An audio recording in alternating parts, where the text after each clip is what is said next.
I remember the first time, and as an 8-year-old, I couldn't imagine that there was anything that big. I'd followed them since childhood with the absolute design to go and film them myself at some point. And that was 40 years later.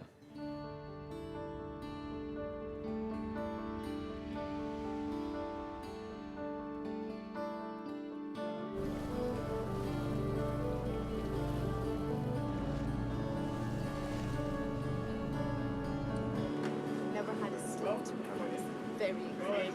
Dr. Lindsay Porter is a cetacean expert. And Ben Fogle is a UK adventurer. So Lindsay, just tell me what kind of whales in particular are we looking for? Today we're looking for the blue whale. There are two different types of blue whale we'll see in the area, the true blues and pygmy blues. And how do they differ? Pygmy blues are slightly smaller than true blue whales, Yeah, when you say slightly smaller, what sort of size are we talking about here? 25 metres. Lindsay has such a depth of knowledge that she's my first go-to when I've got a question about a So whale. as the currents and the waves come in, they create this very productive front, and this is why we think the animals, the whales feed here. So when you say productive front, I imagine krill food is being welled up from deep Ben below. Fogle rowed a boat across the Atlantic.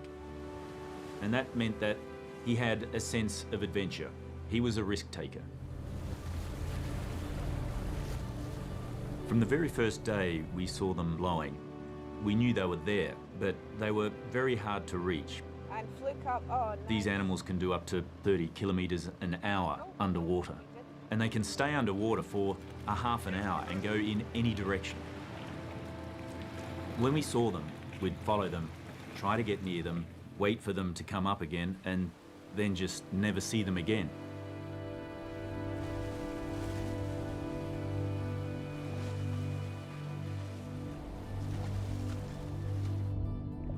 Tell me what I should be listening out for. For whales, you need to listen for a low frequency monotone. And for dolphins, oh, can you hear it right there? The whistles. high-pitched The whistles? high-pitched whistling, that's dolphins. That's the dolphins? That's the group of dolphins we just passed, yeah. How far away do you think they are now? They'll still be within a kilometre. That's a long way for it to It is a go. long way, yeah. It's a big ocean, they've got to talk to each other over distance. Isn't that incredible? We travelled up and down, 50 miles off the coast for 2 weeks, trying to get close to these animals. We ran out of time. We started heading back to port.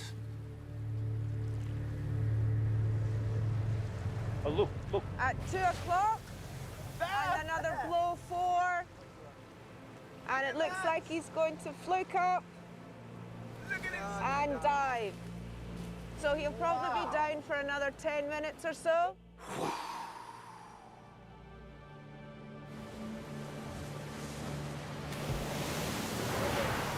They look like freight trains, like enormous spaceships that just travel effortlessly.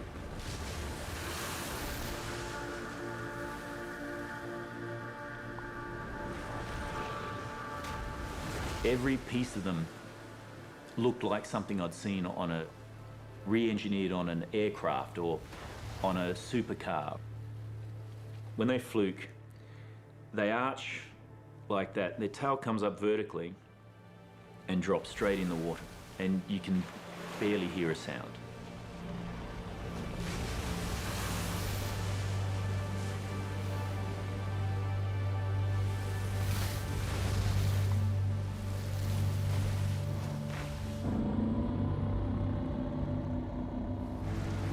Wow, look at that. Wow! That is just beautiful.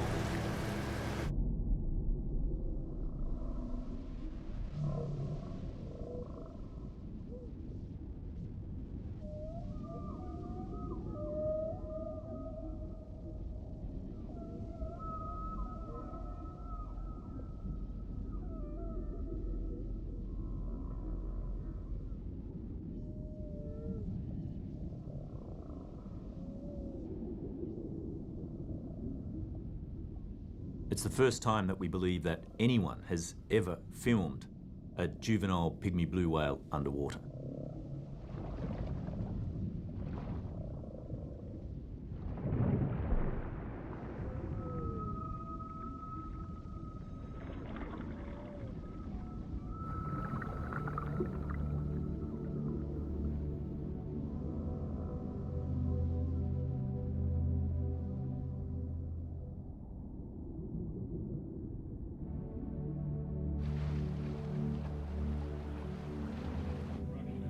What do you think it's from, Alex?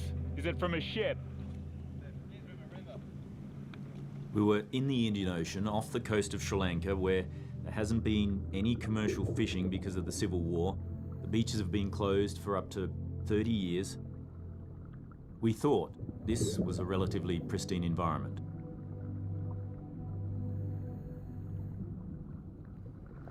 Floating on the surface, the metre below, was just this horrible, crappy, emulsified mess of oil and bits of, it's horrible.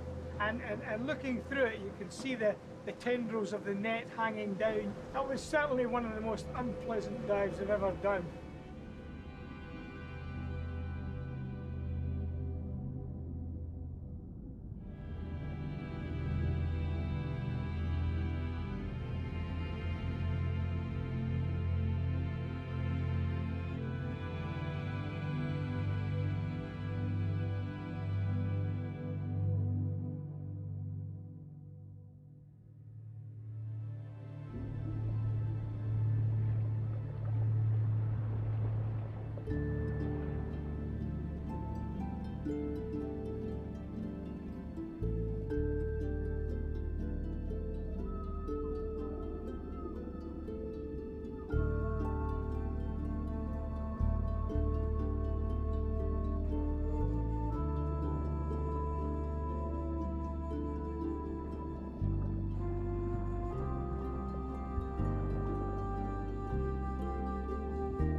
I spent my childhood in the sea. Growing up in Grand Cayman, we didn't have organized sports after school. We didn't even have a TV until I was 13, so the sea was my playground. As a freediver, it was the place where I proved myself to myself by traveling to the absolute edge of myself.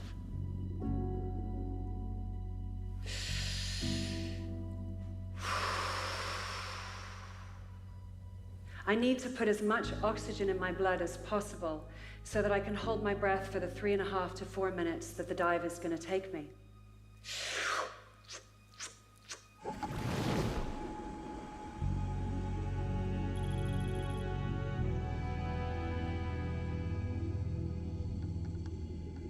"525 feet is beyond the crushing depth of Second World War submarines.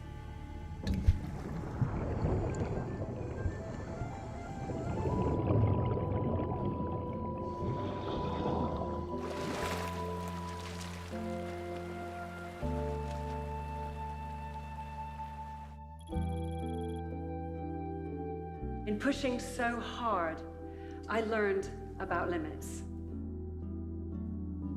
I got a fiery redhead and she redefines my limits every day. Finally, for me, it feels like there's a point to this bizarre gift I have of, quote, looking pretty and holding my breath. I have the opportunity to pay the sea back, but I'm learning on my feet. I didn't know that in the last 10 years, we've made more plastic than we did in the century before that. Half of those plastic products are considered disposable. But think about it. How can a disposable product be made of a material that's indestructible? Where does it go?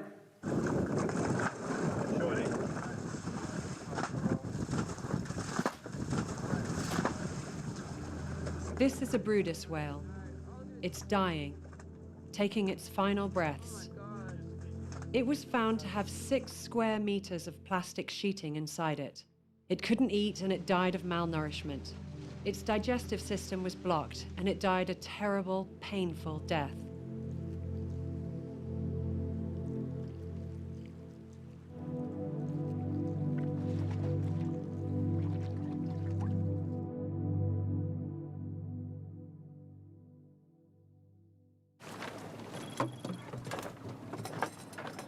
Yeah, it's got a hole in it. This is all some of the rubbish that we found in the floating jetsam and flotsam in the ocean. We'll get Ben to go through it, but there's even a pack of unopened biscuits. You can see it's been there for some time with the mollusks that are growing off it. There's crabs, There's a crab in there. Have a look. So quite extraordinary. Another one here. The detritus that's built up in these areas where they don't have the benefit of getting rid of the rubbish. Well, we're about 20 miles offshore. It's been trapped in the river mouths and now it's all been flushed out into the sea. Of course, this is one of the main areas where we're hunting for the blue whales to film, so this is right in their environment. They feed by opening their mouth and just sucking up whatever's in their path. They take in hundreds of gallons of water, they express that water, and they feed off the krill and tiny fish. But they can't tell the difference between krill and plastic. Disposable lighters. They just, this is never going to degrade. These are going to be floating there for a very long time. They'll break down to very small particles, and that's if some large marine mammal doesn't come along and swallow them whole. It's got nowhere to go. This is where it lives now. Well, to contrast that area of affected ocean by those plastics with the virgin blue water that you find very close by, well, there's just no comparison. The animals of the world deserve the blue ocean, not that sort of shit. I started to wonder what's happening in oceans elsewhere on the planet.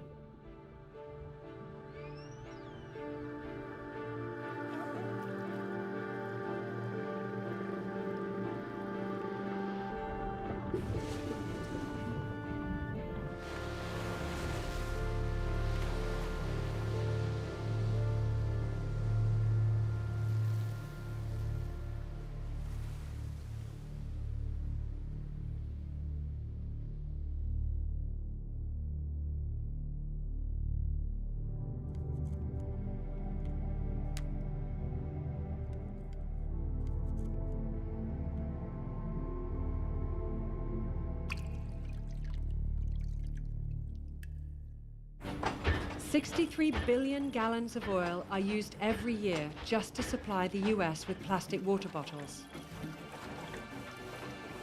The US alone throws away 38 billion bottles every year.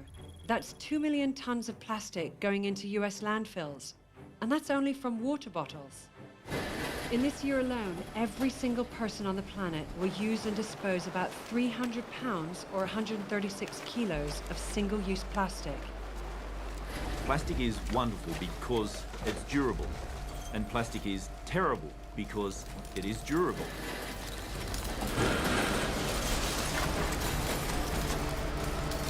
Almost every piece of plastic ever made is still on the planet in some form or another. Plastic production globally this year is expected to be more than 300 million tonnes. Half of which we'll use just once and then throw away. By 2050, when the population explodes to almost 10 billion people, it's expected that plastic production will triple. The problem with that is that today only a fraction of the plastic that we produce is recycled. The rest ends up in our environment, and it's coating our land and our oceans like a disease.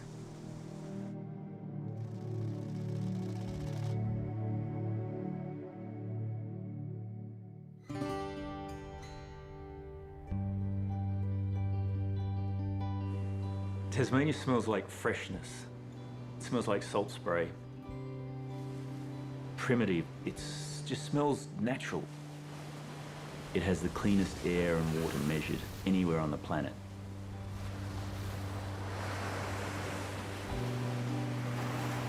The ocean to me is my church, it's my temple, it's my synagogue, it's my mosque, it's where I feel the most spiritual.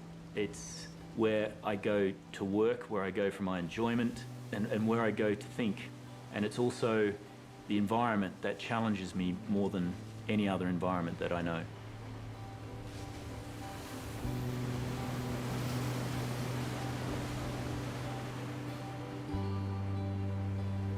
Growing up, my world was exploring the rock pools. Tiny little fish that I could catch and study and release a day later. My mother was very caring and very supportive of anything that we wanted to do. And she picked up very early on, I think, my fascination with wildlife. I'm fourth generation journalist. It is believed that he is heading to Moscow. We're on a truck taking rice down to Santa Fe. Okay, it's not live, is it? Hang on, wait. Whoa. Further outside Kathmandu you travel, the worse it seems the damage becomes. Small villages like this one, Sangku, stood no chance against the moving earth. These rescue teams have been unable to access inside this city. The town that I grew up in was an industrial town. I remember coming out after training from the Surf Lifesaving Club, where I was a member with just stinging red eyes. So when I worked for the newspaper, I wanted to investigate what was causing that. We started doing testing on the water in Emu Bay, and what we found was that there were these heavy amounts of organochlorines, and these contain dioxins, which are cancer-causing agents. I put this to the government of Tasmania, and they admitted for the first time that these dioxins existed and that they were dangerous. Within 10 years, all of those industries had closed, and today the fish are back in the water. The water is blue again, and it's a very beautiful city.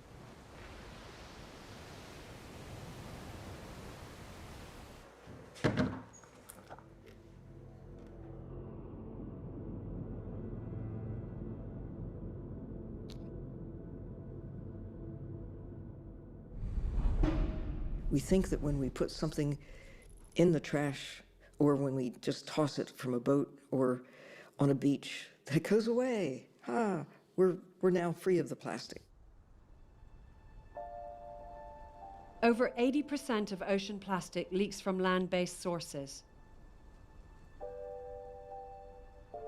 Even if you don't live near the ocean, chances are your plastic garbage has found its way to the sea. The Great Lakes in North America are a good example. 80% of the litter along the shorelines of these majestic lakes is plastic. What trash doesn't remain on the shoreline or sink into the lake sediment flows through the canals and river systems, through the St. Lawrence Seaway, and into the Atlantic Ocean. These Great Lakes are just one example. This level of plastic debris is found all around the world.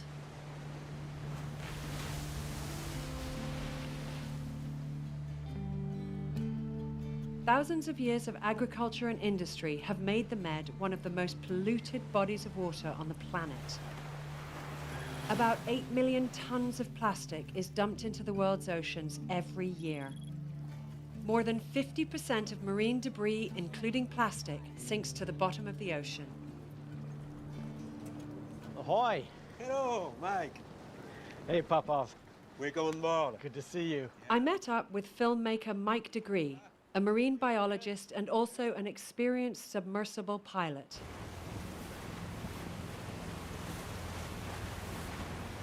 It'll be interesting to see just how far-reaching it really is to be this far offshore and see whether the plastic that we know is coming from that direction is winding out in the depths out here, right? I'm really looking forward to, of course, diving the sub, but diving the sub in the Med, a place that has more fishing impact than most bodies of water on the planet.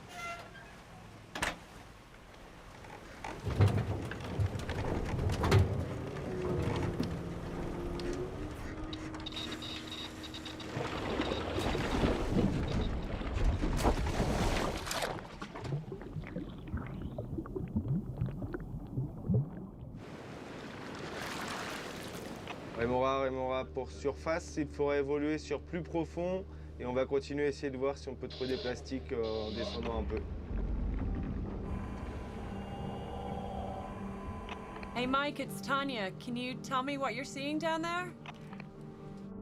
You turn the light on and you're descending through these particles.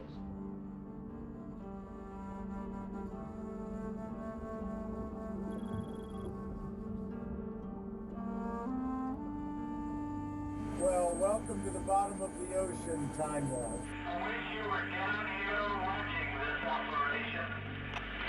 If you weren't hogging the sub, I would be down there. So we're just under 400 meters now. was 1,200 feet. And a now we're plastic starting bottle. to see a plastic bottle, exactly. We're now starting to see more and more plastic, more and more tires and pieces of metal, and just absolutely disregard for the bottom, really. It's just junk everywhere.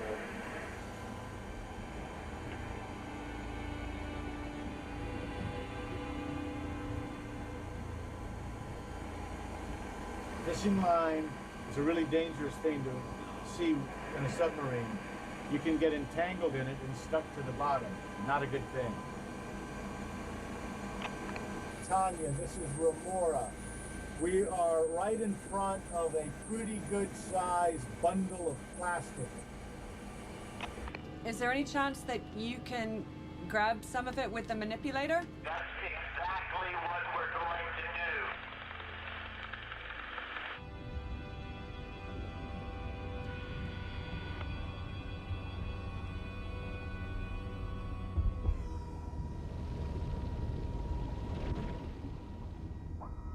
It looks like a lift bag. Someone see a lift bag? It's a what? C'est les parachutes de. C'est les parachutes, c'est des systèmes d'équipe pour propulsion sous-marin ou tout comme ça. We saw unexploded bombs, old parachutes, and plenty of plastic rubbish. Our scientists commissioned a small, remotely operated vehicle to travel over 1.5 miles down to the deep trenches.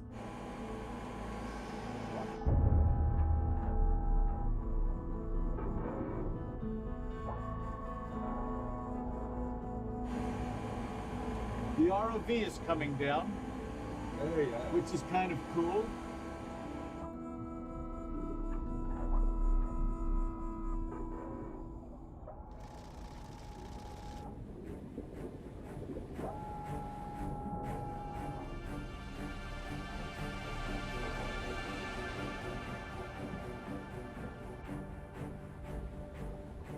Here, where the daylight never reaches, the eddies and currents have collected scores of plastic bottles. This plastic could remain here forever.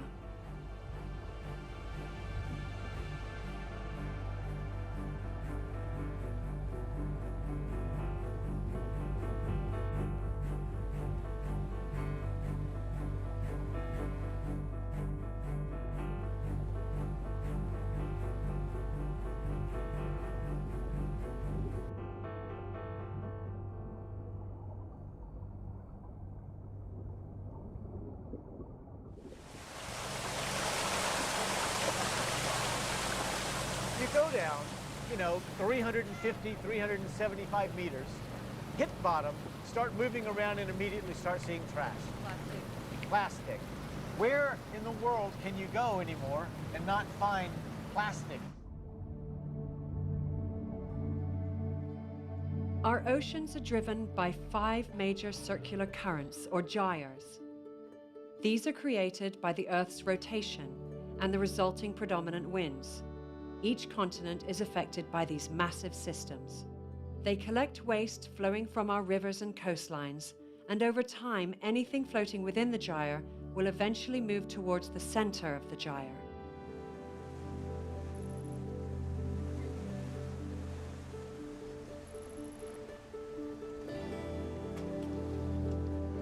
Our producer Joe Ruxton was familiar with the story about a huge floating island of garbage twice the size of Texas in the North Pacific. Joe joined Dr. Andrea Neal and her team on an expedition to this great Pacific garbage patch. So we're deploying the Manatrol, and we're going to look for fine particulates and debris. This mesh here is 333 microns, which is in the size range of zooplankton. The manta trawl captures material on the surface. It will take anything the size of a pinhead or larger. Looking out over the vast expanse of clear, sparkling water, there is no plastic in sight.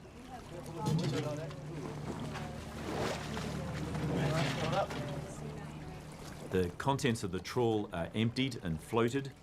The tiny pieces of plastic then reveal themselves to Joe and Dr. Neil. Scientists estimate that there are more than 5 trillion pieces of plastic afloat in our oceans worldwide. There is no floating island of plastic. What exists is far more insidious.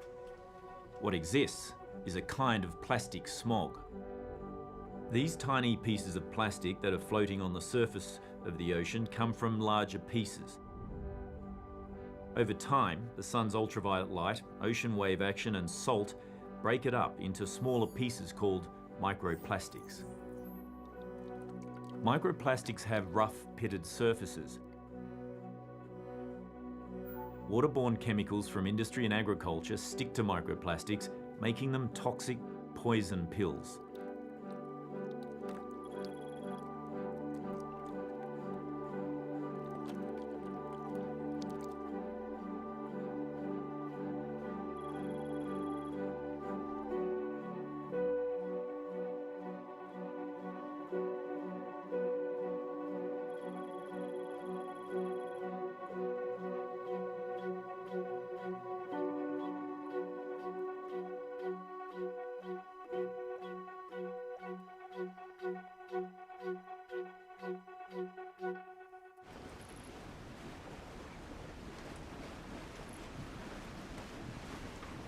There are 5 ocean gyres, and the South Pacific is one of the least studied, next to the Indian Ocean. I've been to 3 of the 5 gyres, so this will be my number 4th. So let's go fishing for plastic.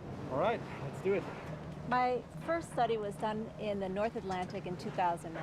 We took a series of 7 samples, and by weight, we then estimated that the North Atlantic had 3,440 metric tons of just microplastics. We're not even including the larger plastics.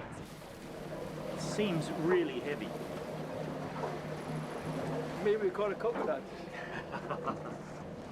Oh, that's the wow. Oh, yeah. You can see how well this device works. Yeah. It collects everything. They look like they've just broken off something. Yeah, and they're super very fragile. tiny. Look at this. Michael, I think we found our first noodle. Yeah, Okay. exactly what that is. Pre-production pellets. Those things float all around the world, don't they? That's right. What does it look like to you? It looks like a little egg.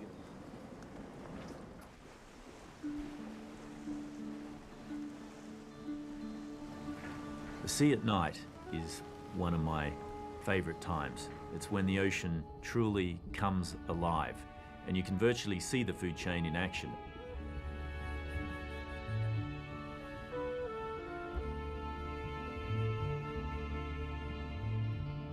Zooplankton feed on phytoplankton, small fish feed on zooplankton, squid feed on small fish, and so it goes on, up and up the food chain.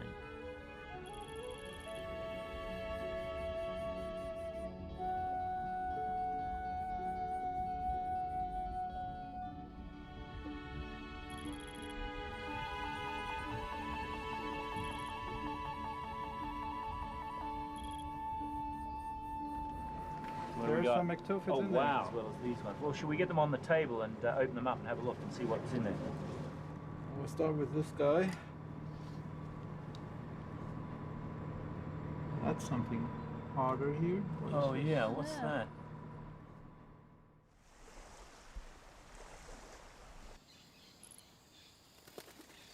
This is the very first sample we did, and it was a night trawl so that we could catch lanternfish. After I dried the sample, I hand-picked the pieces of plastic. This is what we found. So what this means is the feeding that's occurring on the surface of the ocean has these plastic fragments floating around and is actually intermixing in the food chain. You know that plastic doesn't degrade. And most of the time we say it breaks down, but that's probably not an accurate way to say it. It actually breaks up, so it's more proliferated, and when it's proliferated, there's more opportunities for plastics to be ingested. Many of the marine creatures eating this kind of plastic are in our food chain. Does that mean then that this plastic is getting inside of us? The problem is these plastics adsorb chemicals that are free-floating in the ocean. So when the fish eat the plastics, those toxins then migrate from the plastic into the muscles or the fats, the parts that we like to eat in fish. Building up in the fish then as they eat more and more of them. And so That's the part we like to eat, and that's where these chemicals migrate to.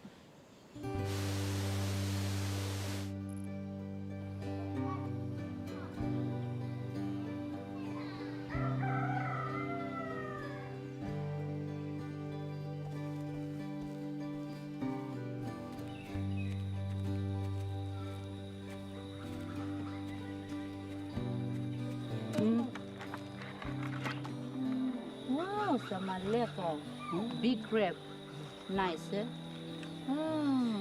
Sepron, eh? Ang senang mo.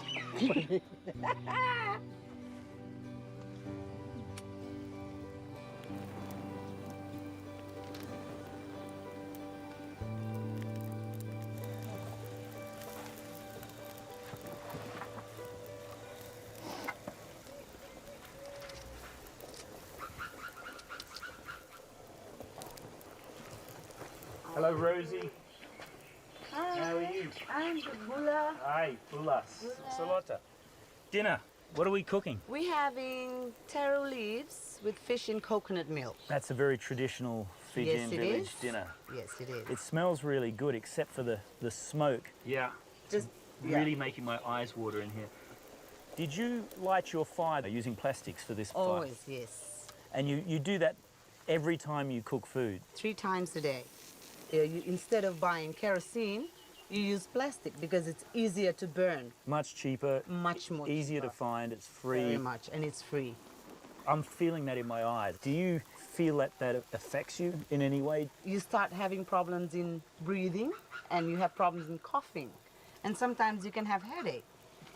But it doesn't really bother us because we've used that for a long time. So you're used to it? We're used to it. Yeah, whereas I'm not, which is why I'm crying right Yes, now. you're crying, and I hope you're not crying because of me. There's no chance. I'm crying because I won't get to try this food. What I'd like to do is bring back a scientist, if we can, and do some measurements on the smoke and just see what kind of chemicals are being released from the plastics as you cook. Would you let us do that? Yes, of course. And then we can have a look at maybe some of the health implications of starting the fires with the plastic. Yes, I think that's a good idea.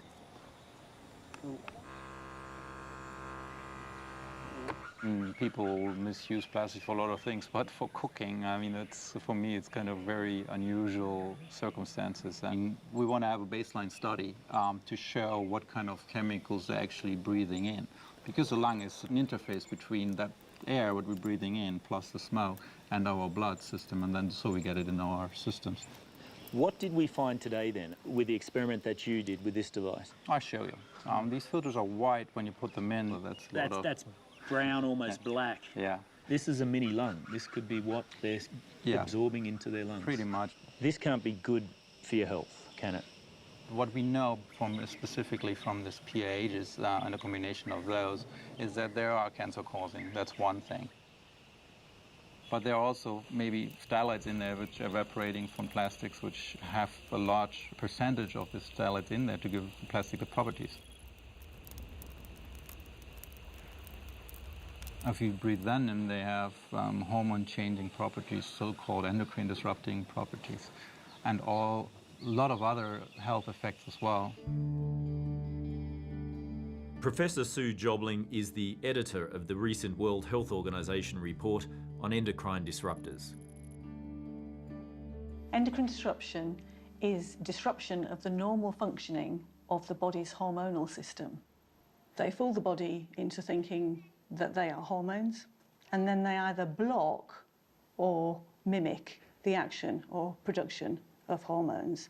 And in doing so, they interfere with very many bodily processes: growth, metabolism, reproduction, and critically early development. The majority of ocean plastic comes from just 6 countries.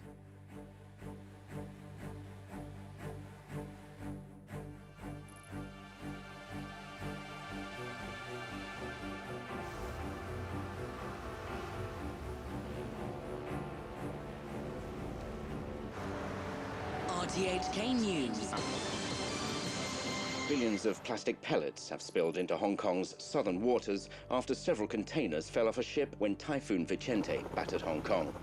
6 containers full of nurdles. All of them broke up in the storm and disgorged most of their plastic bags into the sea. The vast majority broke open and the contents spilled out.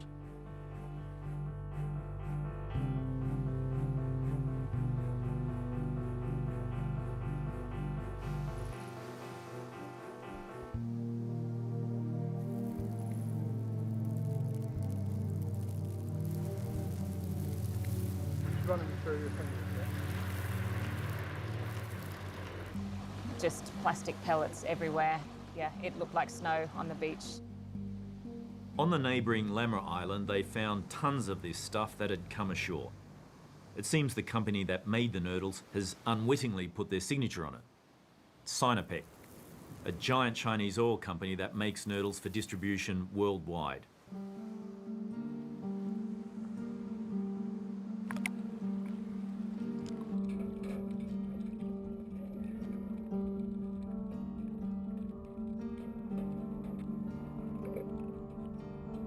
Close by are some of the sacks also ripped open.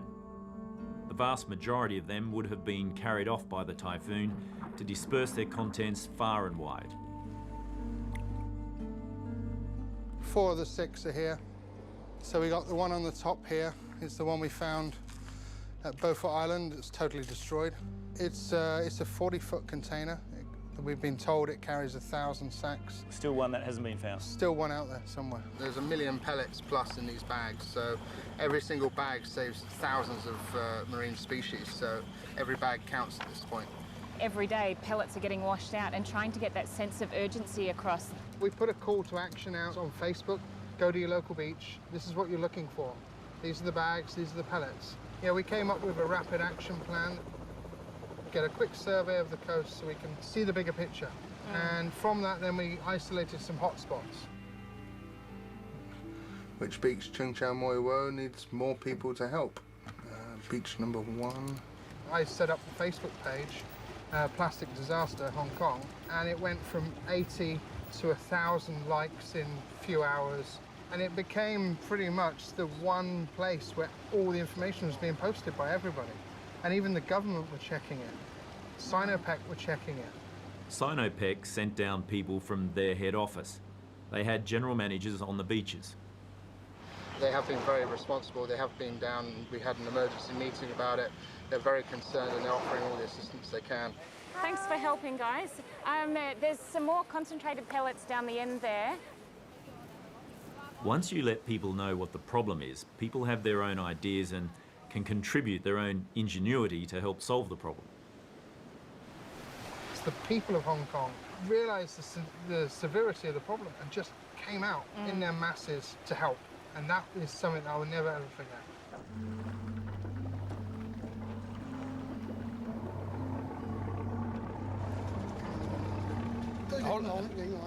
Ying Hung. So this is what they found in the fish farm. The pellets like this floating in the sea, and then they found the bags. We bought 3 fish, we cut them open, and each fish had 5, 6, 7 pellets in it.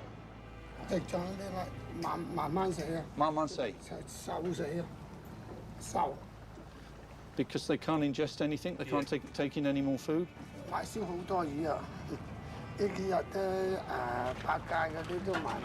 Even the supermarkets won't buy. So it's completely destroyed the local market. In a recent study published in Scientific Reports, UC Davis researchers examined 76 fish slated for human consumption in Indonesia and 64 in California.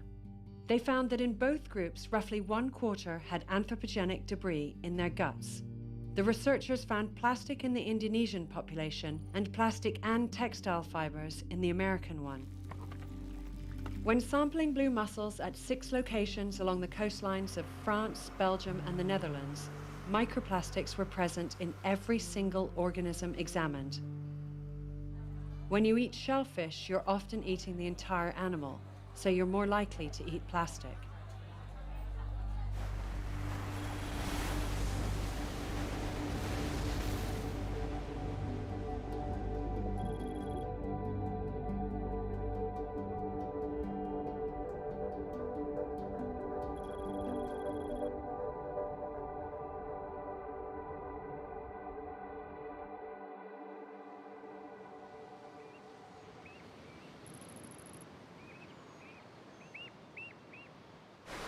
Lord Howe Island is a World Heritage Site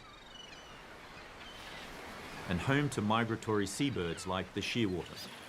Seabirds are incredibly helpful because they act like an army of scientists. They travel thousands of miles across the ocean. They pick up plastic off the surface of the ocean.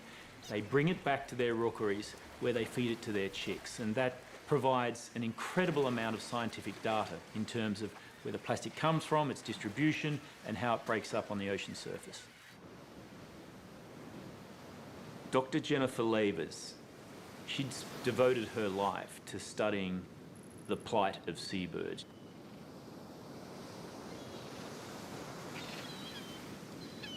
Shearwaters are incredible birds. They migrate thousands of miles, stopping only here to breed. All species of shearwater nest in the earth. Their parents return from their distant ocean feeding grounds by night to feed their chicks in their burrows. After 70 to 90 days, the chicks venture above ground for the first time. They stretch their wings and begin developing their flight muscles.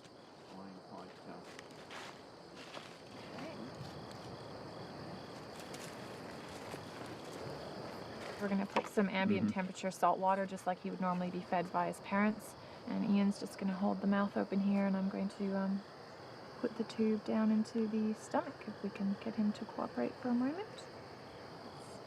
Have you ever received serious injury from one of these? Indeed, have I ever. More than I can possibly count. Depending on how full his stomach is, we could be here for a little while. No, still nothing. Still nothing. There we go.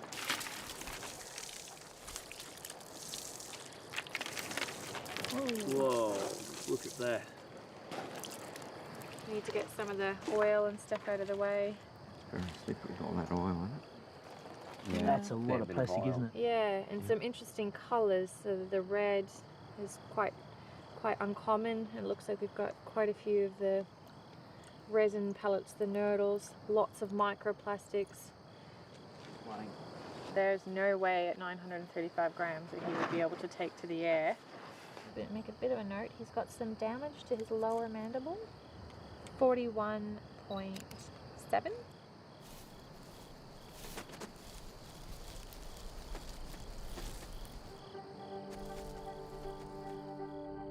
Garbage thrown away in the United States can make its way to Antarctica. Plastic in our coastal waters is pulled into the centre of massive wind-driven, churning circular gyres. There are many other ocean currents also diverting the trash all around the surface of the ocean. In reality, it's just one ocean with no boundaries.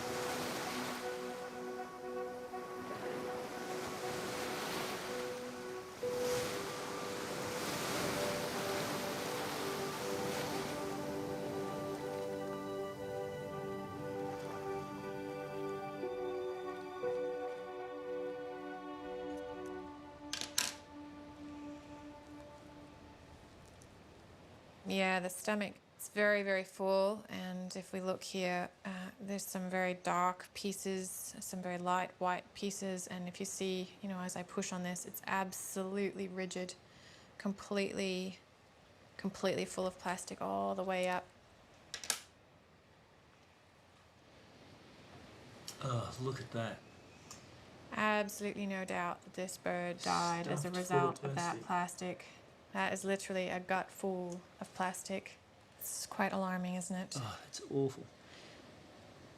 Range of plastic types and colours. We've got everything from the blues and the reds His to the stomach's just filled with it. Big pieces too. big Like sharp heavy. pieces.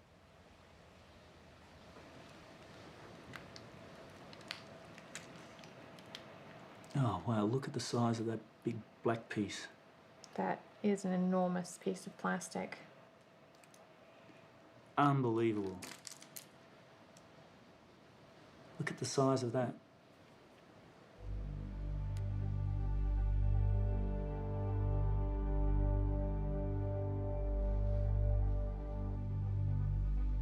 Jen, I counted 234 pieces of plastic out of that one bird. Is that a record? Not even close, unfortunately.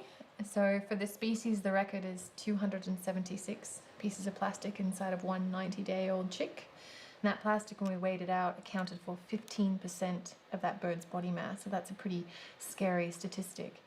If we translate that into human terms, it gets even worse. That would be equivalent to you and I having somewhere around 6 or 8 kilos of plastic inside of your stomach.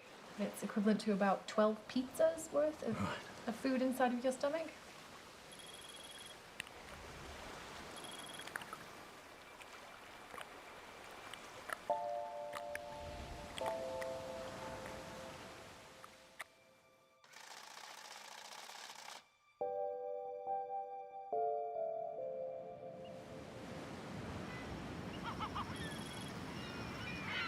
Midway Island is miles away from any coastline, but it has one of the biggest populations of Laysan albatross in the world.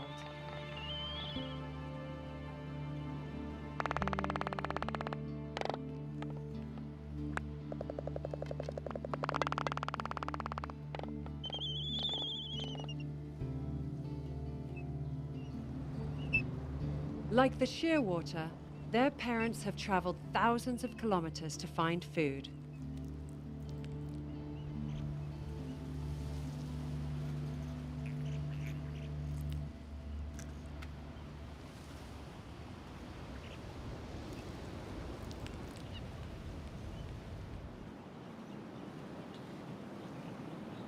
It's quite a bit of plastic for just one little bird. The parents were trying to do the right thing. There's a lot of squid beaks in here, and this purple colour is evidence of the squid ink. It's just a shame that every now and then they got it wrong and got it wrong in a bad way.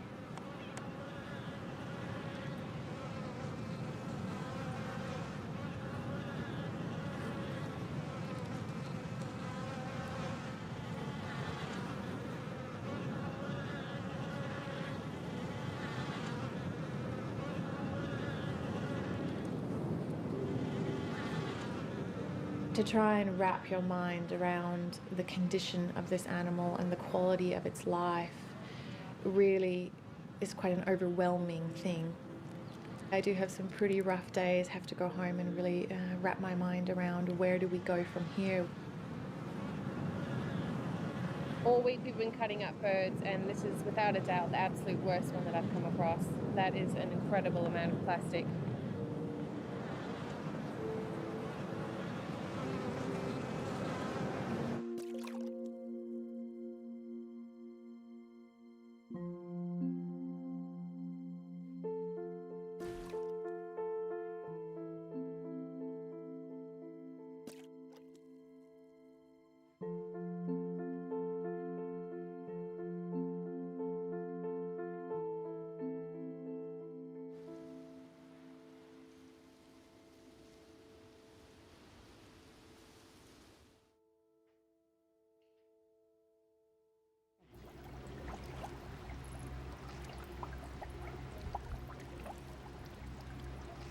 I've come to Asanara, a small island off the northern tip of Sardinia, to meet with Cristina Fossi, a professor of ecotoxicology at the University of Siena. The Turtle Rescue Center here has just received a loggerhead turtle. The animals come from Corsica, so from France, and they have identified the animals because they have problem of floating. So it was floating in a very unusual way, and then they have discovered that the causes is the presence of a large amount of plastic in the stomach. These plastics? This plastic, they produce gas and then the animal are not more able to go down, to die. Does he have to perform a surgery to remove this? No, he used very simple stuff. One that was used to remove the gas from the intestinal tract. Then he used it's an antibiotic, a normal antibiotic, in order to save the animal to infection. And then the last point was to use a fat diet. Treat the gas, get everything moving, and get it out. Yes. So commonly, plastic bag that floating on the surface can be misunderstood as a jellyfish. And then you can eating days after days. Plastic bag or other pieces of plastic, obviously the consequence at the end can be lethal for the animals.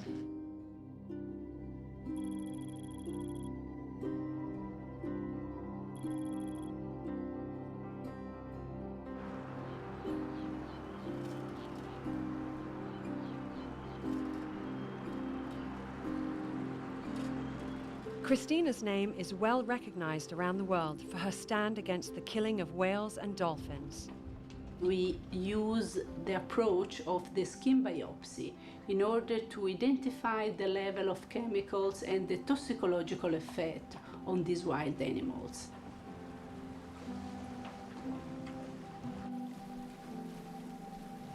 Today we are moving on the Gulf of Asinara, try to see some bottlenose dolphin, then we collect some microplastic samples.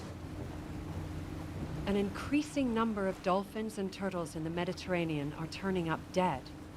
Christina's focus is to get to the bottom of this mystery.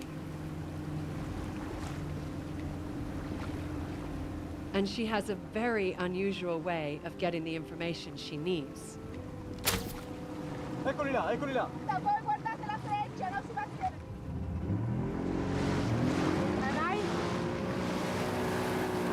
Galleggianti dopo. Bracci galleggianti. Rallenta. How can you get a tiny piece of blubber from whales and dolphins without hurting them? Carica. Delfini, avvistate i delfini. The dart bounces off, taking a small piece of flesh with it, which the scientists use to conduct their research. It is very difficult. Oh, aspetta. No! Put l'ho preso. It may be, I don't know, but... So we can start to process the biopsy that was collected with the darts. The species is bottlenose dolphins. That's one of the common species around the coast. And we suppose also one of the most polluted ones. You expect that you're finding derivatives from plastics in the blubber of these animals because they're consuming other animals that are directly consuming the plastics. Exactly. And so if the plastics are in the food chain for the dolphin, they're also in our food chain. Exactly.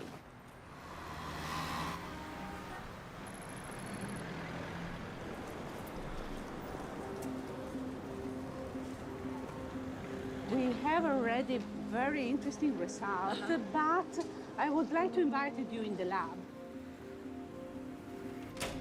When animals eat plastic, they're also consuming the toxins attached to the plastic.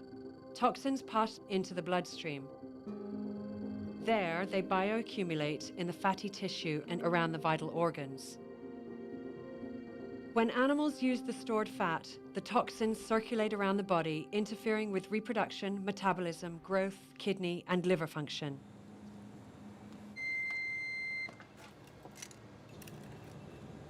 As we have seen this day, there is a clear evidence that plankton species and fin whale, for example, have a very high level of phthalate that we consider one of the plastic derivatives.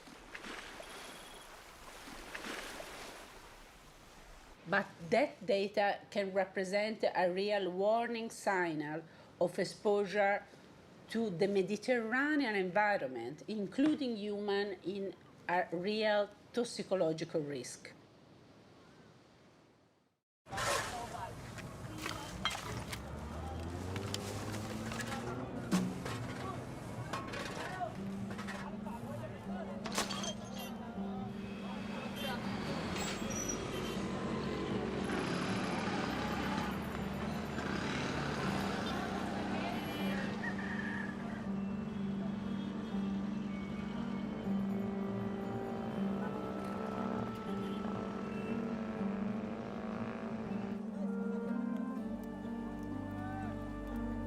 Smoky Mountain 1 operated as a 2 million metric tonne waste dump for more than 40 years. It closed in 1995.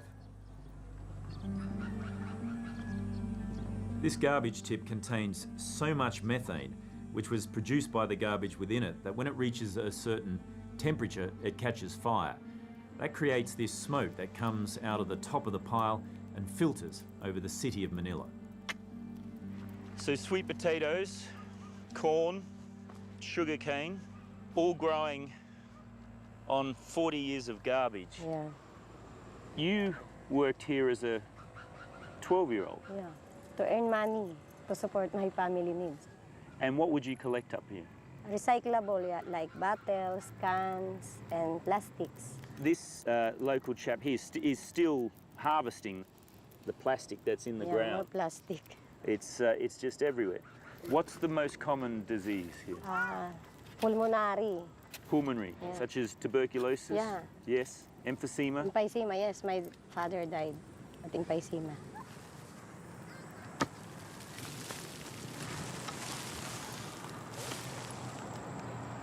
No one knows how much plastic has accumulated in the sea in the last 50 years, but one thing is sure, the pace has picked up. The world of plastics is present everywhere. Yet this presence is but a premonition of a future world. Our children will see a bit of that world, and our grandchildren will not see the end of it.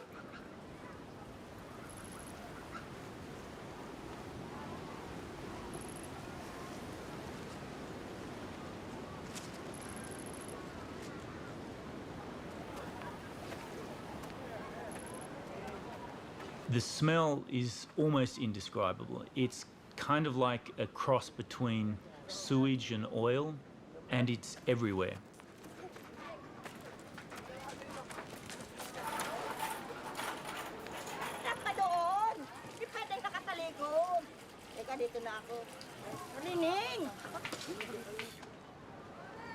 The ground, to within 2 inches above it, is covered in flies.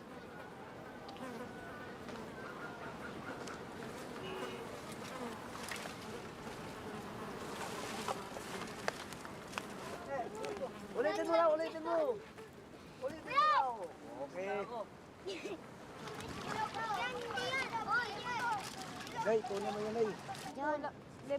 I could see a child flying a kite.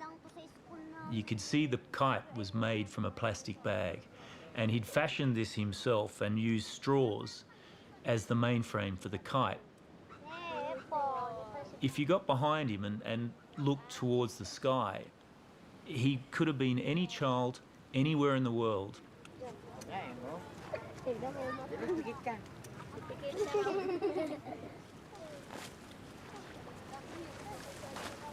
Every time it rains here, every time the wind blows offshore, the sludge, the plastic from all of that rubbish ends up straight in Manila Bay, and I guess into the stomachs of whatever marine animals are still able to survive in the bay. A lot of plastic here. I guess a lot of this is brought in by the river. Yeah, it came from the Pasig River, and also it's being washed up by the ocean during typhoons. And most of the people living here also throw their garbage in this area because there are no garbage collectors coming in the area to collect the garbage. How much waste, plastic waste, is put into the waterways here? Do you have any idea? Around 1,500 tons daily. 1,500 tons every day? Yes.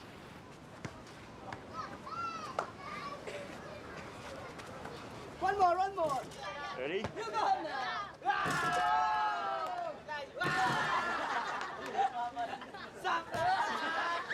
One, two, three, four. Thank you. I have to say, you're all much better basketballers than I am. I'm so bad. Again. I'm sorry. I'm no good at basketball. You're very good at basketball. This guy. Thank you. Very good. Do you all live here? Yeah. In Pier 18? Oh, yes. And you play basketball all the time? Yeah. Do you go to school? Yes. No. No? Yes? You go to school? You don't go to school? No? No? So what do you do during the day? Scavenger work. Scavenging? Yeah? What do you scavenge for? This. The plastic? Plastic. Ah, and what do you do with the plastic once you... Scrap, go to the shop. Yeah? And what do they give you for the plastic? Money. Money? Is it good money? What kind of money? Mera. 150. Yeah? Is that 1 day. for 1 day? Yeah. And what do you do with the money? I'm give my mother. Your mother? Yeah. Yes. And what does she do with the money? Buy the rice. The rice. Right. So you can grow up, be healthy, play good basketball. Show me. Give me a shot.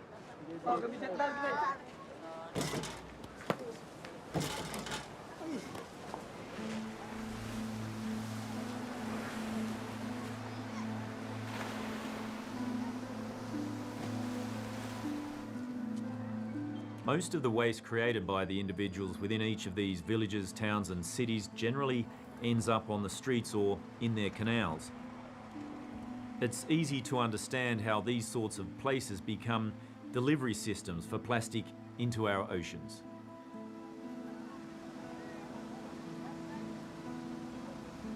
I understand that this was 10 feet deep in plastic. Literally 10 feet of plastic that was pulled out of this canal. First we dredged, but when we realized that we're digging down to China, we stopped. What we did was to cover it up with good soil and garden soil, and then we put up the cocoa pillows. It's made from coconut husk, and then we spread it up until there. We vegetated it and the vetiver grass. The plants take the rest of the waste out of the water. Yes. And now we've got fish swimming. And turtles. Wildlife, so it's clean enough for animals to live in now. Yet. Is it drinkable? Not yet. Not Not yet. yet. Not Working on that one. Working on that one. And so you're going to do this project now throughout the canals and river systems of Manila? Yes, with the same idea of putting bioremediation and phytoremediation together.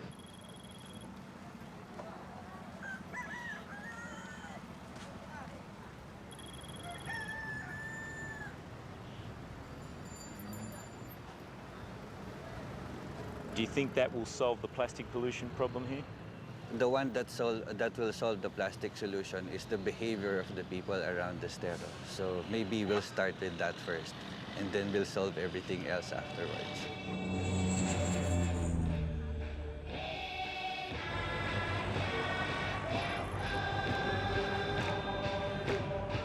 I'm off to visit the tiny, isolated coral atoll of Tuvalu in the South Pacific near Fiji. As a mother, I care deeply about the effects of plastic on our health.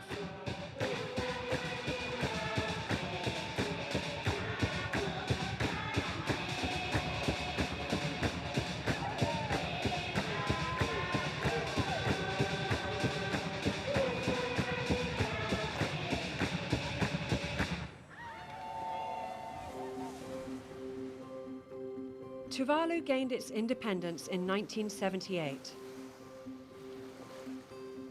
It began importing foreign goods and food, and with that came plastic. I realized just how tiny this nation was when I flew in over the atoll. Tuvalu is a microcosm of the entire planet, and they have nowhere to put the plastic. During World War II, in order to build an airstrip for the Allies in the Pacific Theater, large quantities of coral were dug up and carted off to be crushed and mixed for the tarmac. Gaping holes left behind are called borrow pits. They were never filled back in and are now used for refuse.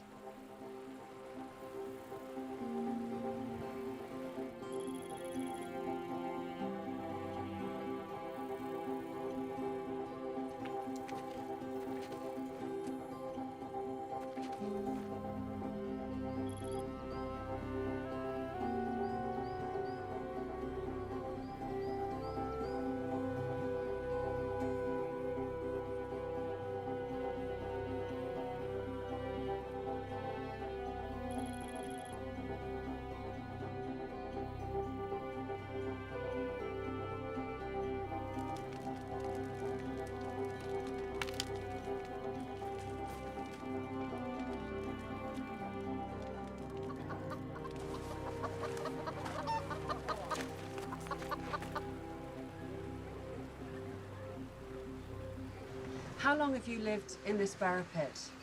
25 years. 25, so you're 25 years old? Yeah. In your 25-year lifetime, have you seen the amount of plastic in your surrounding community increase? Yeah, very increased.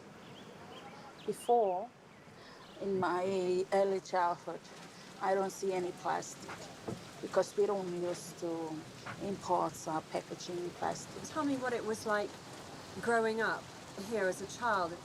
We always swim at the barrel pit. We don't know that there is effectiveness to us. We just swim and then we go. We like fishing. You used to fish out of the Barra pit and eat the fish, but you don't do that anymore? No, we don't eat the fish. We just feed the pigs. You feed the fish to the pigs? Yeah. What kind of health problems are you seeing people suffer from? Flu. Some people, they get cancer. And then some people, they don't pregnant. People in the Barra pit are having problems conceiving? If things don't change in the Barra pit, but the people stay here, what do you think will happen? I think they get disease and they don't want to leave. Like, this is a nice place, but because of that importing packaging, they destroy our paradise. And I want a good future for my children, because I love my children.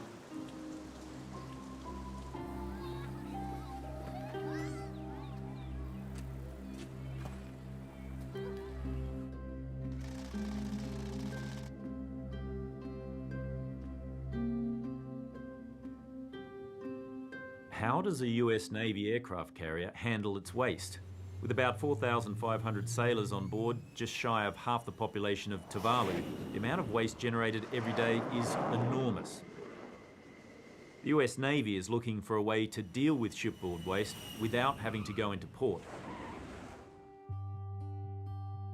The belly of the latest aircraft carrier will be fitted with a gleaming maze of steel pipes to devour the ship's waste. Pyrogenesis of Montreal was contracted by the US Navy to develop a green technology capable of processing the waste generated by these sailors.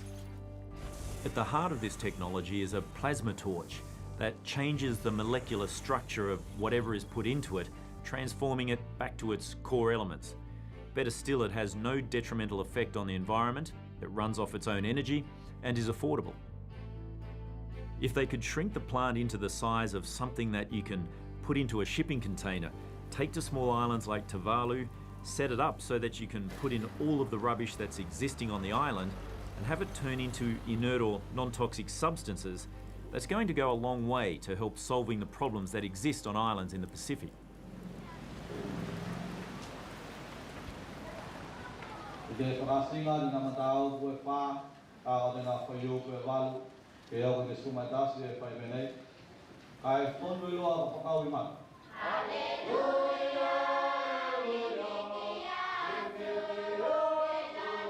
If an innovative, workable solution like pyrogenesis is not implemented in places like Tuvalu, the quality of life will continue to decline. The island will eventually be choked by its own plastic waste. Combined with the rising sea level caused by climate change, Tuvalu's habitability is under serious threat.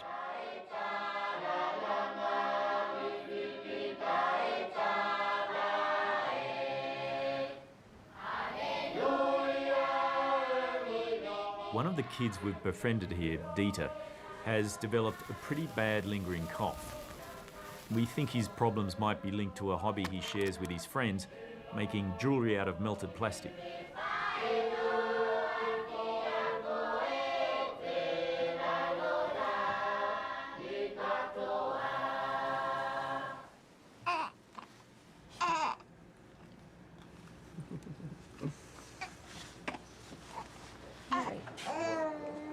Tanya is extremely protective of her children, so she's incredibly engaged in their well-being, particularly where she has control, and she has control over her environment.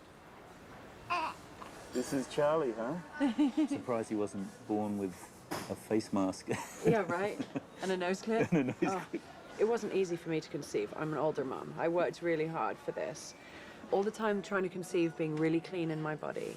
Went through my entire pregnancy without taking so much as a Tylenol. Throw the line in there, Tills. This is actually Catfish Corner. My kids make me really passionate about the subject, annoyingly passionate. You know, ask my husband, he'll roll his eyes. He goes from this guy who is washing Ziploc bags, and I just think, oh, I'm winning. My husband is washing Ziploc bags. I see them drying in the sink, and I'm like, yes. But then he'll forget, and I see, you know, plastic wrap over a food, and I'm like, no. No, you've had a very healthy lifestyle. You haven't been able to control every aspect of it. So the likelihood is he may have plastic in his system. It's terrifying. It's awful, and you know, it's made me question sometimes, gosh, is even having children the right thing to do?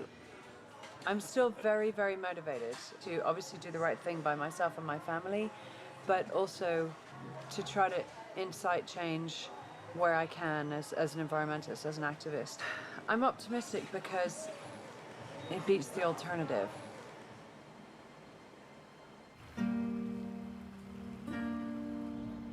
Austin is a very cool city that's environmentally aware. It was the first city in Texas to ban the plastic bag. It's an oasis of eco-friendly people in a state that's headquarters for the largest oil companies and petrochemical plants.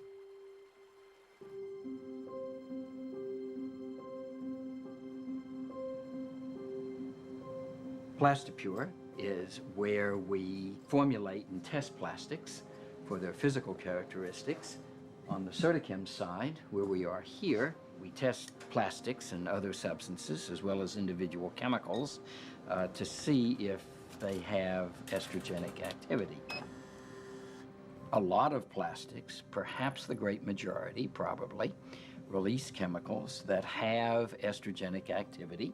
Estrogenic activity, or EA, happens when a chemical like BPA or phthalate leaches from plastic and enters the body, where it mimics the hormone estrogen. 92.6% of Americans aged 6 and older have detectable levels of BPA in their bodies. The levels in children between 6 and 11 years of age are twice as high as those in older Americans. Are all of those chemicals not regulated? No, the FDA at present does not have any regulations for how many chemicals and what levels of chemicals having estrogenic activity can be released from plastics or from cosmetics or papers or silicones. So how is the general public protected from that kind of thing? They aren't. They aren't. From baby bottles to sippy cups to food can liners to water bottles hydrating the youngest athletes, consumers have been exposed to a root chemical called bisphenol A, or BPA, an artificial sex hormone used as a core building block in close to 7 billion pounds of plastic on the market today because of its strength and resiliency. This isn't a weak contaminant. This is a powerful contaminant, and it's striking right at the core of American public health. When something says that it's BPA free, is that something I can trust? Over 90% of all plastics that don't have BPA, nonetheless, release chemicals having estrogenic activity. So BPA is not the only bad guy that we need to be looking out for? BPA is only one bad guy. It's like saying, I've caught Al Capone. Yeah. I've just handled the criminal problem in the United States. We do quite a bit of this testing to see where the issues are, but we also use that data to help manufacturers make safer products. Right. The average consumer goes, Pali wada wada? You know, I don't get it. Just tell me what is the right one, what is the safe, what isn't. But when we look at baby bottles, we have to look at all the different components that come in contact with the milk or with the baby. All of the hard and clear materials that we've tested leach these estrogenic chemicals. Other things like the nipple are generally made from silicone or latex. Latex always, from our test, has come back positive for EA, and silicone generally is positive for estrogenic activity. And stainless steel is obviously, as I thought, a better option. If it doesn't have a liner, Stainless steel, it tends to be fine, and glass tends to be fine. But colorants tend to leach a lot of chemicals, so we try to stay away from colorants when we can. Right. When we can't, white and black tend to be The least. the least. Okay. And we've started using a lot more foil in our house rather than this stuff. Foil is a better option. Okay. We use foil in the lab because foil doesn't leach these chemicals. And this, I know, styrofoam. It's a personal pet peeve of mine. The likelihood is estrogenic chemicals will leach out of styrene products. Cold fluids, anything. Likely hot fluids would increase the amount of leaching, but it would still be leaching something. The majority of plastics increase the release of chemicals having estrogenic activity after they've been exposed, particularly sunlight. How do you not consume it? You can't go anywhere without seeing food wrapped in plastic. You can't go to a restaurant without, takeout boxes being in plastic, hot foods going into plastic. My answer there is, well, demand safer plastic. So what we're going to do is go inside a couple of restaurants and ask them about, we'll ask them for food and see what they can give it to us in like plastic containers. Hello, how you doing? Good, how are you? I'm not too bad. Can I get the power plant? Can I get a small berry blast? Hello there. Can I get an orange juice, please? What can I get you for lunch today? I'm getting the BLT. A BLT. Do you have anything not wrapped in plastic? I have nothing to do with the food. Do you have anything other than plastic to put it in? No, you can buy our giant little reusables. Yeah, but that's still plastic. Without the plastic lid's fine. Is that paper? Yes. It is, great, yeah. Do you have anything other than plastic? We have that one in a cold press. It's actually exposed to less oxygen, so it's a way better juice with twice the amount of vitamins and nutrients. That sounds really healthy. Yeah, it's the way to go for the balance. Yeah, that sounds great. Cool, man. But do you serve it in anything other than plastic containers? We have them made at our central kitchen every morning. Yeah. And they bring them to us on the cold press juicer. Yeah. So it's ready to go, bottled for convenience. But that's in plastic, yeah? Do you have something not plastic? No. And you serve all your drinks in plastic cups as well? Yes, sir. Keep the straw, because that's plastic. I'll have to leave it then, I think. Yeah? Yeah. Okay, that's okay. Yeah? Yeah. Okay, well, thanks very much. Yeah. All right, what can I get you? Yeah, I felt like I was a bit of an eco-warrior. Tell me, what's my food wrapped in? It's not plastic, is it? I'm going to die of something. Yeah, but do you want to die early or late? My boyfriend actually tells me every single day of my life to not be drinking water bottles from my car, but if I'm thirsty, I'm thirsty. Do you know what? He's right. And you've got that wrapped in paper. That's good. That's impressive for a takeaway place. Make a salad and stick them in like a few of these. Yeah, that'd be better than sticking it in plastic. If you could put it maybe between two paper plates, it's just all the chemicals in this that get into the food. And you've made such a great sandwich by the look of it. We gave in to the sales hype of the 50s that plastic was disposable, that we could throw it away. There is no away.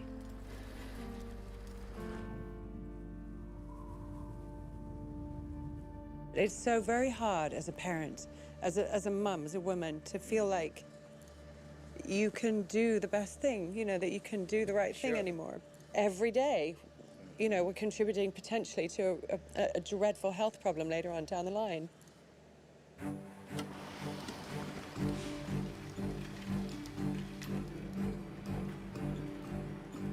No, there's nothing else to put it in. Beep, beep, beep. What this white stuff is like the worst of the worst. Like a rubbish bin, the earth is filling up with the stuff. There is nowhere else to put it.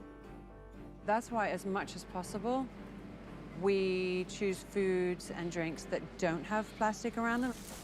It starts with the individual, and it starts with us. What do? You can't possibly filter out these tiny particles from the entire ocean. You can't filter the entire ocean. In fact, so much plastic is in the ocean now in a form that we really can't get to it, that I feel the emphasis needs to immediately shift toward stop putting it in. Mike Degree is right, but how do we get to the point where we can stop putting it in? Hi there. Speak to the man. That's me. I noticed when I came in here and ordered my sandwich and my drink, they both came in plastic containers. Our cups are 100% plant-based, so they can be composted. You're one of the first places in Austin that I've come to that has an alternative.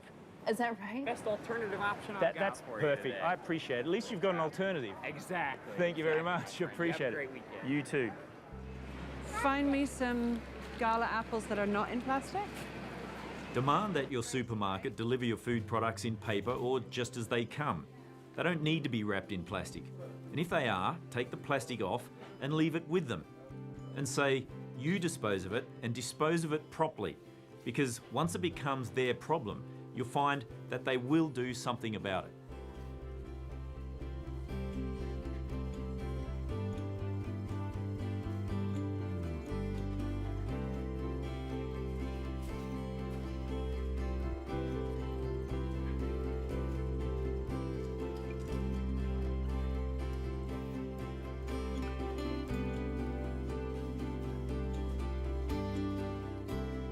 Don't put your plastic rubbish in a dumpster where you know it's going to landfill.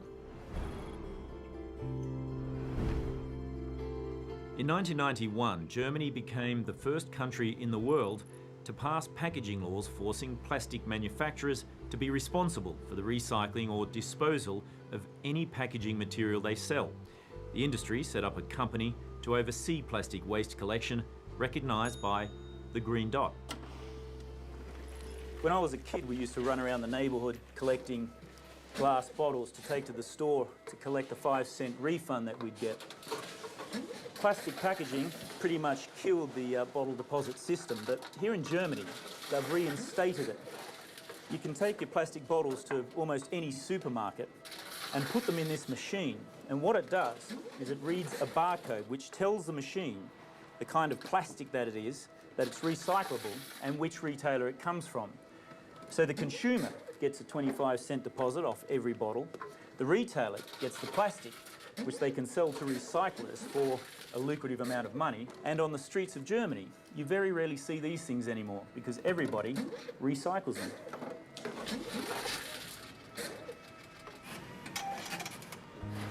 The Germans demonstrated that there is profit to be made.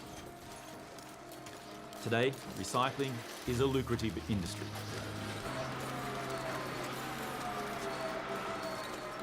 Pressure your government. Tell them that you do not accept that plastic should be in the environment. The manufacturers of plastic have their own lobby groups, and they'll lobby the government to get the best possible deal for them to get their products into the marketplace for the least cost, and the least cost means that they don't have to be responsible for it. If they manufacture it, they should be responsible for its collection and for its proper disposal. We will all be better off if less plastic is manufactured in the first place. Scientists are already calling for governments to reclassify plastic as a hazardous substance, because then existing laws about hazardous substances will already be in effect. Plastic bags and water bottles are the worst single-use offenders. What if we ban them outright to stop that vicious cycle? Rwanda is one of the very few countries that has banned plastic bags. Rwanda being an agricultural country, whereby we don't have a lot of industries. We have tried to assess the impact of plastic bags on our soil, specifically, and on our animals, specifically livestock. Then after the assessment, we have decided, why do we keep this when we know very well the negative impact of it? I think it's a shocking waste of valuable resources that these materials are being put in the landfill. They're so much more valuable. If we put them in a landfill, the cost in Europe is round about a minus £100 a tonne, $150. But as a useful plastic, it could be worth plus $1,200, $1,500 a tonne. So it's a huge difference in value. We actually have the answers now to recycling most plastics, and the challenge really is to get everyone on board with those ideas, and also to get the collection infrastructure going right so that we get big volumes coming concentrated in one place so that people can then have the confidence to invest in the recovery technology.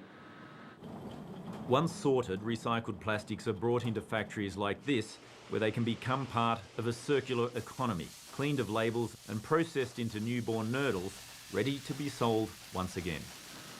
As recyclers, we think governments could do more to encourage development of circular supply chains. A lot of recycled plastics can be used back, as we say, in closed loop, back in the same products, and that's happening a lot with bottles and pots, tubs and trays from the packaging stream.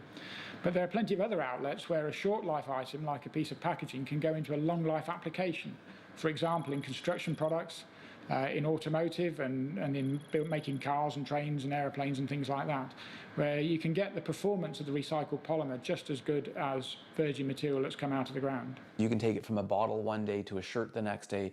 From that shirt, then it can become a component in a vehicle. It can become something that's sent to space. Through the Plastic Bank, we make plastic waste a currency so that people in developing countries can earn an income while preventing plastic from entering the ocean. David Katz and Sean Frankson founded the Plastic Bank. They established a social plastic recycling system in Haiti that exchanges plastic for solar cell phone charging, sustainable cook stoves and cash.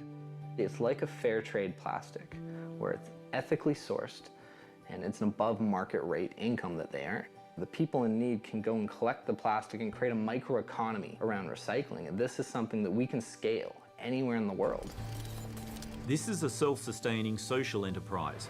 All of the plastic collected through the Plastic Bank goes through the recycling process and is sold as social plastic to be used in manufacturing by values-aligned brands, or it can be used to 3D print.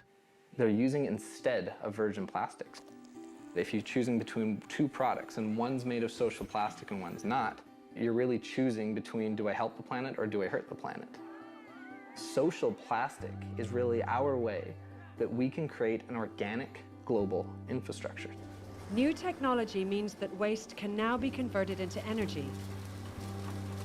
In Europe alone, there are 15 million tons of end-of-life plastic going into landfill every year. Sinar, a waste-to-fuel company, designed a machine that turns end-of-life plastic, like candy wrappers and snack packets, which aren't usually recyclable, into diesel. Using a heating process called pyrolysis, it turns an environmental problem into a valuable commodity. Each machine can process about 20 tons of plastic daily, making about 18,000 litres of diesel, or the equivalent of 113 barrels of oil a day.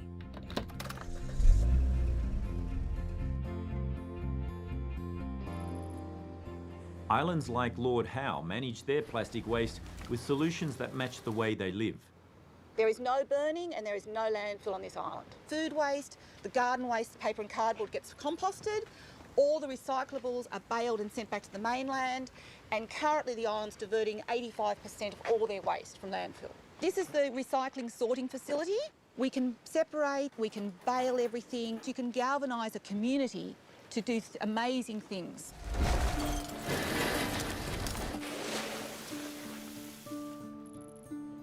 The whales are diving into a sea of plastic bottles, and the bottles were collected from the Bristol 10K race. It was important to the artist, Sue Lipscomb, to make this sculpture out of sustainable materials. She used recycled plastics and locally grown willow. There are 70,000 bottles. That means, in some way, up to 70,000 people have contributed to this art. I kick off by telling the kids something about whales, and the reaction is just fantastic. They love hearing about how big they are. They really get it. They ask you all sorts of perceptive questions that an adult might not think about, and I really just love the enthusiasm of the pupils. Wouldn't it be great if politicians 40 years down the line still had that same enthusiasm that school children show when they come here? Wouldn't the world be a different place?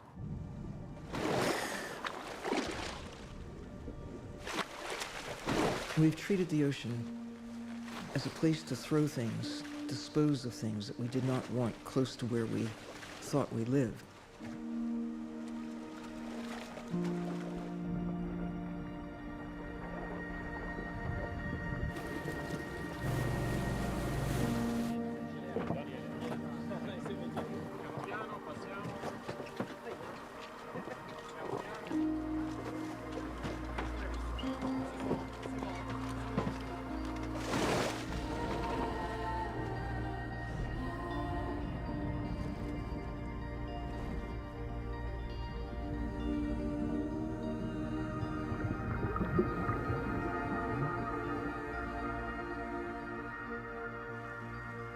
In 2015, natural history broadcaster Sir David Attenborough met with President Barack Obama. Obama, who spent his boyhood in the natural splendour of Hawaii, grew up watching Attenborough's films. What we're seeing is global trends that depend on the entire world working together. Yes. My daughters, I find, Malia and Sasha, they're much more environmentally aware this generation than I think some previous generations. They think it's self-apparent that we've got a problem and that we should be doing something about it. I absolutely agree. And the young people, they care. They know that this is the world that they're going to grow up in and they're going to spend the rest of their lives in. Right. But I think it's more idealistic than that. They actually believe that humanity, human species, has no right to destroy and despoil regardless. Right. They actually feel that very powerfully. They do. The whole of the ecosystems of the world are based on the healthy ocean. And if that part of the planet becomes dysfunctional, if it goes wrong, then the whole of life on this planet will suffer. The whole planet is where we live. There is no away that you can put things and expect that they're really away. This phrase, not in my backyard. The ocean is everyone's backyard or front yard or living space. No matter how you look at it, this planet is governed by the blue part. The world truly is mostly a blue place. I'll be just as worried about Tilly and Charlie when they're in their 70s and 80s and I'm long gone. I still want them to be healthy and certainly not suffering the effects of any decisions that I made.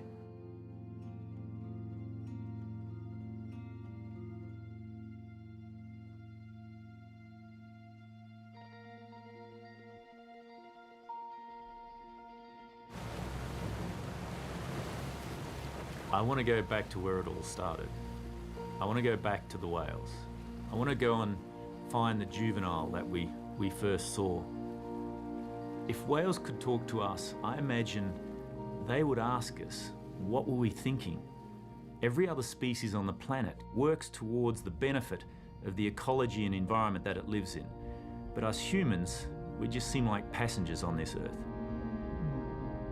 I want to say to the parents of the juvenile, I'm sorry.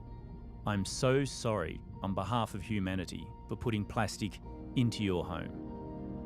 And I want to say, we'll share this story because from knowing comes caring, and from caring comes change.